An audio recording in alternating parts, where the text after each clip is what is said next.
Welcome back to our Razor's Edge series on the 6 secrets of champions, or the 6 paradoxes of champions. And we have got Toni Gaddy in studio with us. She's a clinical and performance psychologist, and she's been talking to us about what really makes a champion a champion. What I've realized, Toni, so first of all, welcome back. Thank you, Alan. What I've realized is that we actually haven't introduced you, and in the last podcast, you touched on certain parts of your past in terms of playing tennis, and you said, I didn't make it, to Wimbledon. You started talking about that. But I've realized we actually haven't spoken about your journey as a champion. You were number 1 in South Africa in tennis. Just tell us quickly a little bit about your journey as a sports champion. So it's interesting. My journey is so relevant for today's secret. So from very young, my dream was always to win Wimbledon. And immediately what comes to mind is my parents, because they encouraged that. We used to sit as a family watching Wimbledon. And both my sister and I had this dream of winning the doubles championships together. We were trained by our mother, and we moved our way gradually up to number 1 in South Africa at each of our age groups. Both in doubles and singles?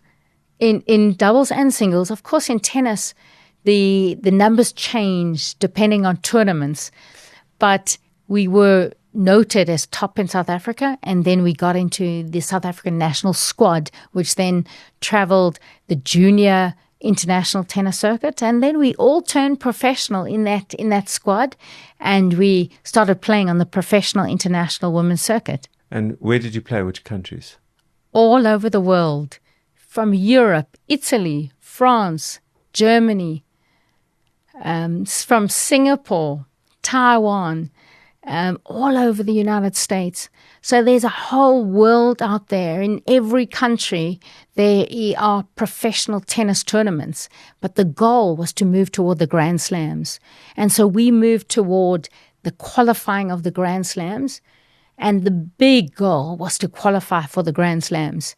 And you will hear that I will speak about playing in the main draw of the Italian Open. That was one of the biggest breakthroughs. But it was so interesting. As I played on the pro circuit, I realized that there was stuff which I hadn't dealt with. And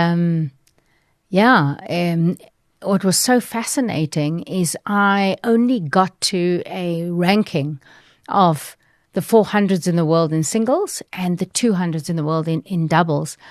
And my friends were making it to top 10. And this was just so intriguing for me. And so eventually I had to give up because my ranking was just struggling out there in the 400s. And to make money in professional tennis, you have to be at least in the top 100. And so that is when I gave up. So it was a journey from about 15, traveling the international circuit, doing homeschooling with managers and coaches with the South African team, essentially. And a journey from about 15 to about 22, trying to achieve my dream and our dream, if I bring my sister, Ricky Gaddy, into it. And eventually I had to accept the fact that I had failed. However, that failure really drove me to a passion bordering on obsession as to why my friends made it as champions and I did not. Okay, so that's a good segue into today's 3rd secret of champions. What is it? So today's 3rd secret is a champion gains self-belief by accepting self-doubt. A champion gains self-belief by accepting self-doubt. Okay, let's go there. Go for it. So it was so interesting if we speak about the international professional tennis circuit, and I'm so glad you asked that question today because it's so relevant. One of my first experiences of a champion embracing and acknowledging and dealing with self-doubt was when my sister Ricky and I, we were about 200s in the world at the time, and we were playing the Italian Open, and we drew the number 1 seeds, the Maleva sisters. And this really got into the press because 2 sister teams were playing each other, and we were the underdogs, and they were the best in the world. And they interviewed, the Italian media interviewed both myself and my sister and the Maleva sisters. And my sister Ricky didn't want to speak to the press and said, Tony can speak. And they asked us if I was afraid or nervous about the next day's match. And I said, no, not at all. And then they asked, but aren't you afraid about 2 sister teams playing against each other? There's a lot of pressure. The focus is on the relationship. And I said, no, our relationship is just fine. And I didn't acknowledge any concern, doubt, worry about the next day playing the best in the world. Then they moved to the Maleva sisters, and there was a completely different response. The Maleva sisters, they asked the same questions. They shared how they were nervous, how it was incredible pressure playing against 2 sister teams, and how the sister relationship would be exposed under pressure. And they dealt with the fact that it was nerve-wracking playing against these underdogs from South Africa, and they were the best in the world. And they had to handle and deal with their doubt, their nerves, their anxiety, their relationship stuff off the court so that it does not bubble up on the court. Completely different to our response, which was in denial of self-doubt. And of course, the result was... We don't have to go there. What did you lose by? You smashed or? No, we were beaten very cleanly. Okay. 6-1, 6-1. Sure. So let's go back to this paradox, so to speak, about the self-doubt. Because, self-doubt for many champions, for many entrepreneurs, can also be quite debilitating. You can be like a deer in headlights with self-doubt. So there must be levels of self-doubt, or there must be a controlled framework around self-doubt. So, that's an absolute good point. You can get stuck in self-doubt, your negative narrative inside your head that can just spiral you downwards into a deep, dark hole. And what's so important is the first step, which also brings me back to my first revelation of champions when I went back to interview some of my friends, best in the world and other world champions in other sports, is that they were very comfortable with having weakness, with not being extraordinary. They were comfortable with the fact that they had doubt in the first place, that they had fears. And I think that is the very first step, is that you have to know that it's okay to doubt. And when you feel it's okay to doubt, then it's much easier to move, to transition to how can I move away from this doubt. When you're accepting and easy about the fact that you can be vulnerable, then you can start looking at, okay, so what can I do to actually build strength, or look at the aspects of myself or this deal that might be positive, or what I'm doing that might be positive, or what I have gained or what I have done so far. So you can only start looking at your strengths and your belief and your achievements once you have acknowledged that it's okay to make mistakes, have weaknesses, have failed. I want to stick with the self-doubt side before we move to the other side of the paradox. The self-doubt, you use the term acknowledge self-doubt, which feels like I see you there, I recognize you, I acknowledge you're there, but I'm able to move from you, as opposed to my earlier question about sort of being stuck in it.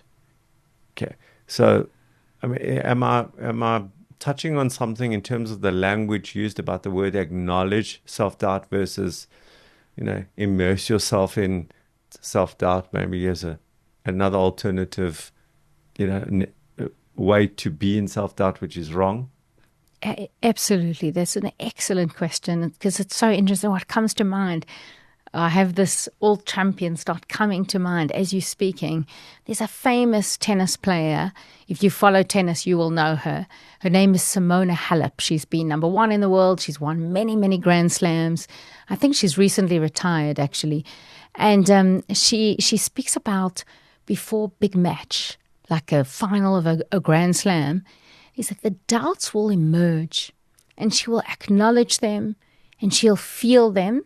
And she, as a champion, would have built up a toolbox of how to deal with them, how to handle them, but she never indulges in them.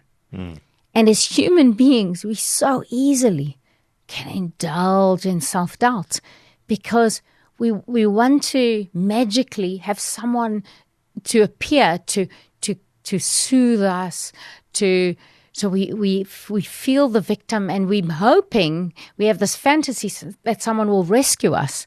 But in fact, it's you that needs to be the rescuer. You have to have this relationship with your self-doubt so that it's your friend. You're gentle with your self-doubt, but you're also firm. Yeah, I like that. I like the indulgence is too far.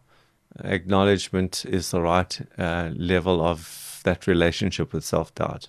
And on the other side is not acknowledging. No relationship with self-doubt is bad. Okay, so that's sort of the extremes of the spectrum there. Let's move to the other side now. Let's go to self-belief now. If I think about self-belief, everyone talks about believe in yourself, and it's a quite cliched sayings, you've got to believe in yourself.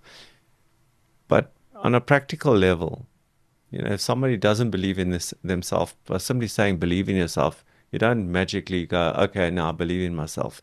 What is the process that champions in all walks of life can use in order to move from a place of I don't believe in myself to I sort of believe in myself to I believe in myself?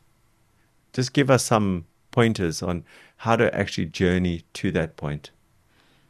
So before I do that, it's so important to note that so many clients, patients come to me and they think that the people who have succeeded already in their eyes just believe.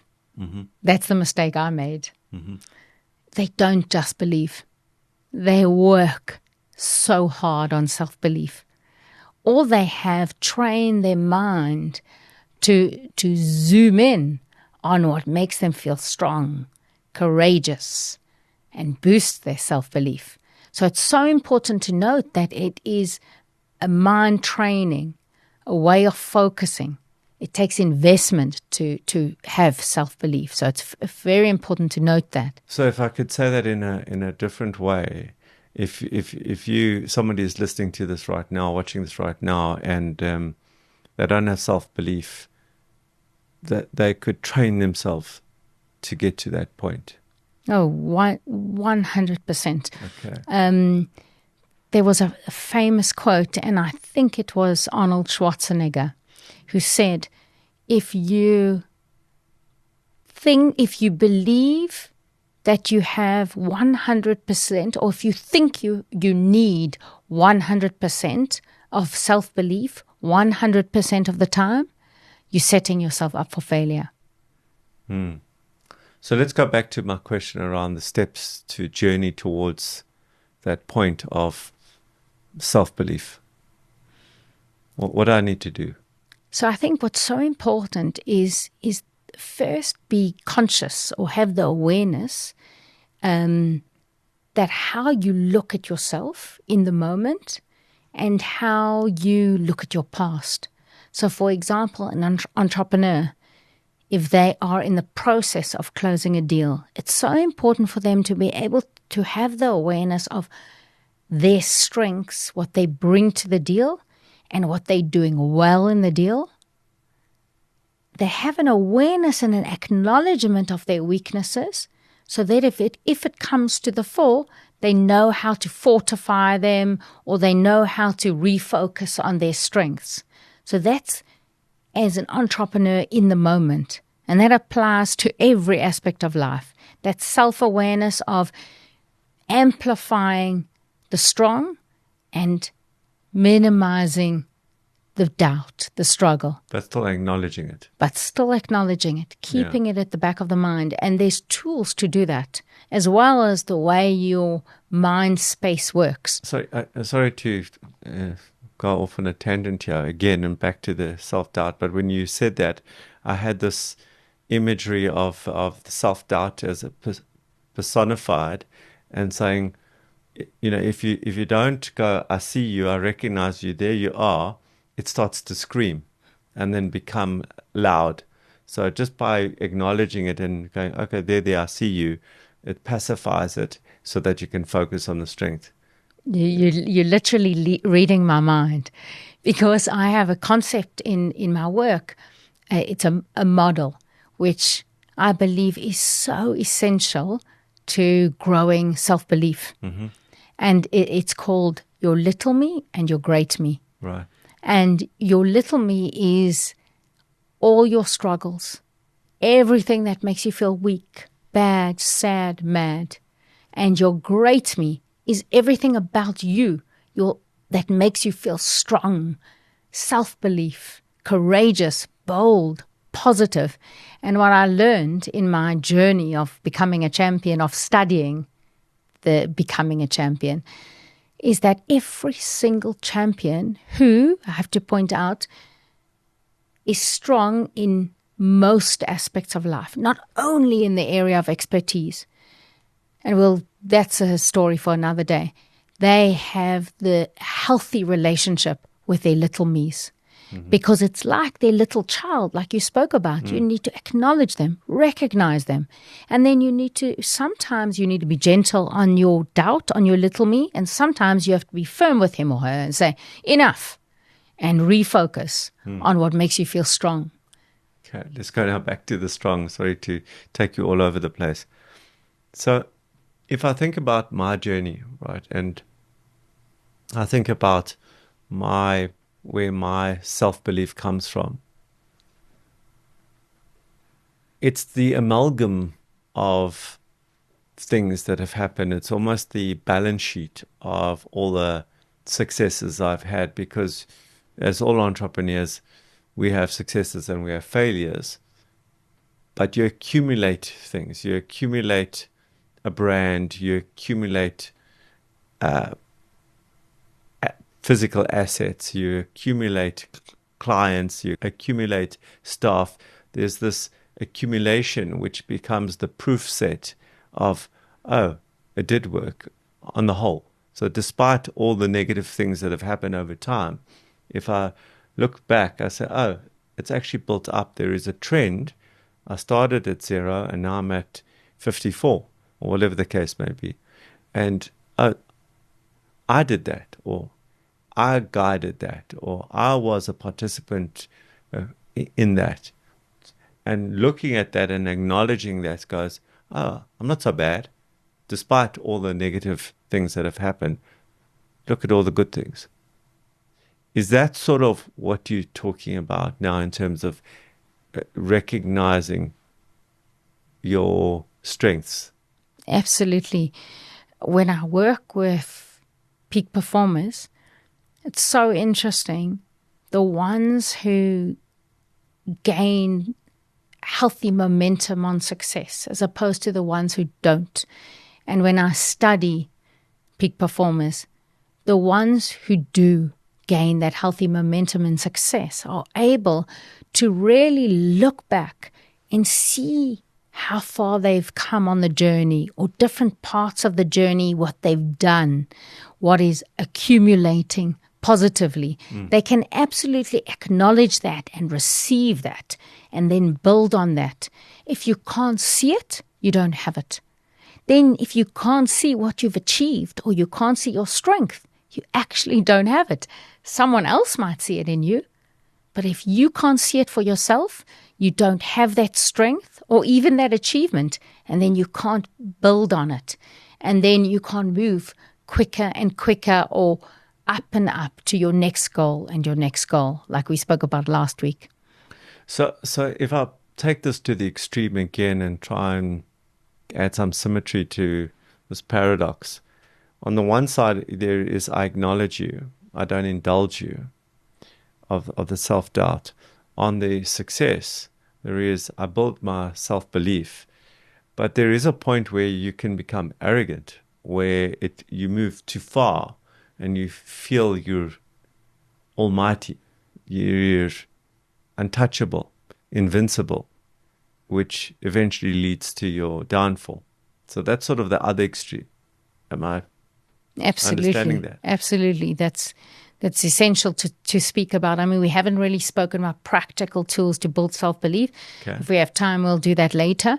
But that is so important. And I have to refer to Roger Federer. So, of course, tennis is my love, or it was my love. Now I've tried to redefine myself. And so I'll speak about great tennis players often. Roger Federer was a perfect example of that. And he was a legend. And even though he won and he was doing so well, if you really go deep into his psyche and study his interviews and his books, or his book, you'll notice that while he was winning, he would win, but then he would continue to question, where does he still need to work? What are the others doing that he's not doing? What does he need to do more of? Where are his weaknesses? He never, ever felt so confident, so much self-belief that he could just rest on his laurels. He was constantly questioning himself, constantly looking at himself and growing, not only on the tennis court, but also off the court.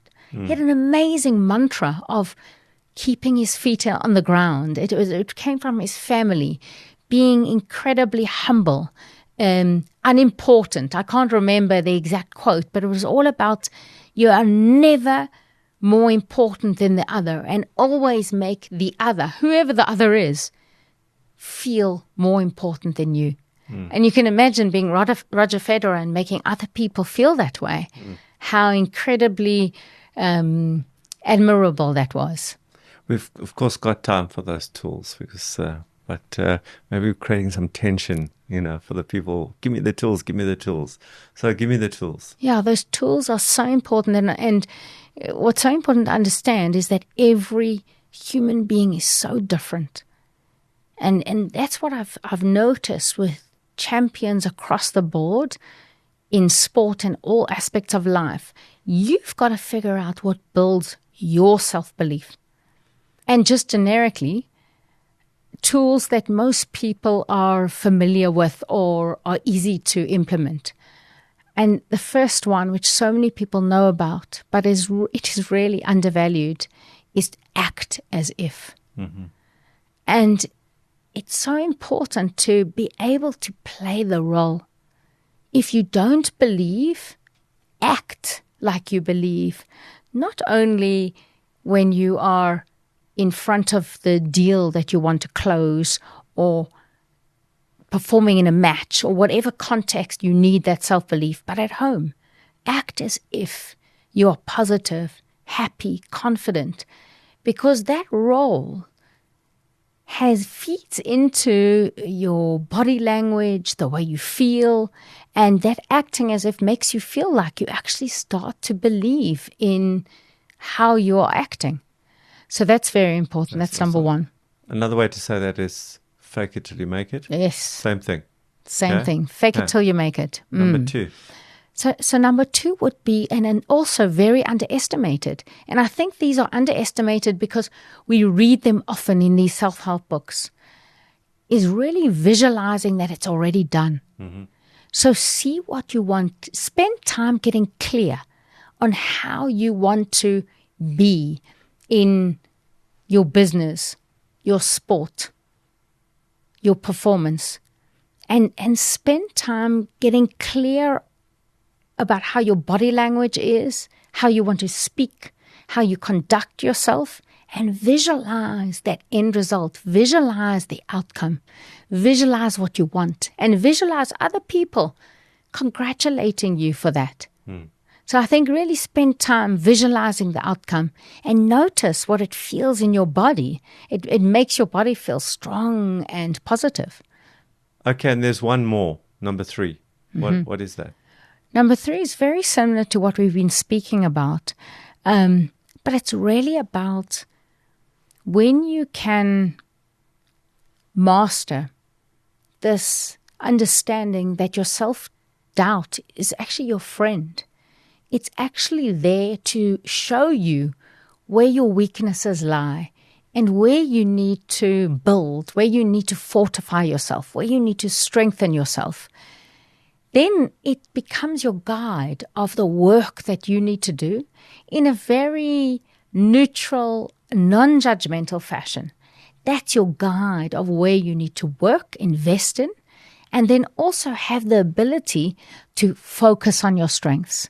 And that's where your self-belief gets mastered. So if I had to title number 3, it would be Acknowledge Self-Doubt as Your Guide. Would that be the right title for point number 3? Yes, it's very much it serves you. It shows you where you need to practice, where you need to work hard. It shows you that you are getting too nervous, too angry, too sad, and that you need tools to deal with that. And the more you become familiar with your self-doubt, with your little me, the more over time you start to build tools which fortify your little me and then really enhance your self-belief. Well, Tony Getty, thanks so much for being on Razor's Edge on this series here, The 6 Secrets of Champions. And if you are enjoying this, stay tuned for our next episode, which will be entitled A Champion Relies on Him or Herself Completely, but also relies on others. Great. Thanks once again for being in studio, and we will see you next time.